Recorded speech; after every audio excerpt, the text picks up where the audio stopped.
Bonjour à toutes et tous. Dans le cadre des blessures émotionnelles, je voudrais évoquer aujourd'hui la dernière blessure, celle de l'humiliation, la plus difficile à reconnaître. Dès notre enfance, nous avons souffert d'humiliation de la part d'un parent. Notre liberté a été brimée par son attitude répressive et méprisante. Nous avons vécu de la honte face à ce parent. Jeune, l'on ne s'est pas senti libre la plupart du temps, surtout avec ses parents, qui nous ont empêchés d'avoir les amis que l'on souhaitait fréquenter et de pouvoir sortir à notre guise. Quand l'on vit cette blessure d'humiliation, notre ego active tous les comportements qui se trouvent derrière le masque du masochiste. Voyons maintenant quelques éléments d'identification de cette blessure d'humiliation. Les personnes qui vivent cette blessure font preuve d'une extrême violence envers elles-mêmes, parce qu'elles croient qu'elles ne sont pas dignes.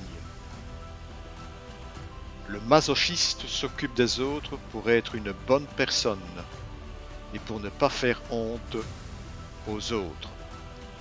Le masochiste est généralement hypersensible et la moindre petite chose l'atteint. Par conséquent, il fait tout pour aider les autres. Dès que quelqu'un, surtout ceux qui l'aiment, se sentent malheureux, il se croit responsable. Il a peur de blesser l'autre, de passer pour un égoïste s'il dévoile ses besoins ou ses désirs. La personne qui vit cette blessure craint d'être indigne. Et tout cela l'empêche de communiquer clairement et d'exprimer ses demandes. La personne fait tout pour ne pas être libre, donc devient très serviable et s'occupe des besoins de ses proches avant les siens. La personne trouve de la satisfaction et même du plaisir à souffrir. La personne qui vit cette blessure peut accepter un conjoint qui la dénigre en permanence. La personne n'a pas envie de se rendre compte qu'elle a honte. Elle n'a pas envie de le sentir car c'est extrêmement douloureux pour elle. Face à cette personne, attention à l'humour. La meilleure façon d'interagir quand elle a le sens de l'humour tourné envers elle, c'est de ne pas en rire.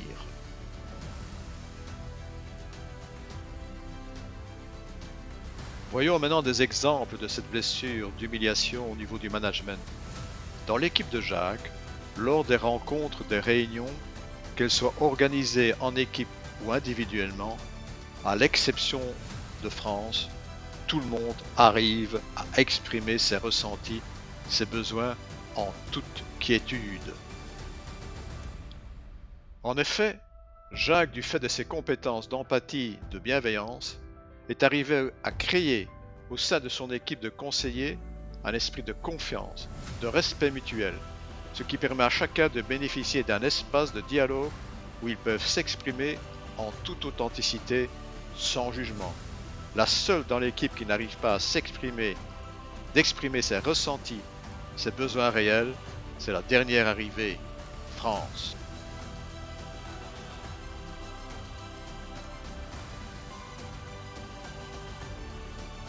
Face au comportement de France, la perception de Jacques et des autres personnes, c'est comment est-ce possible alors que tout le monde se sent en situation de pouvoir s'exprimer, que France n'y arrive pas.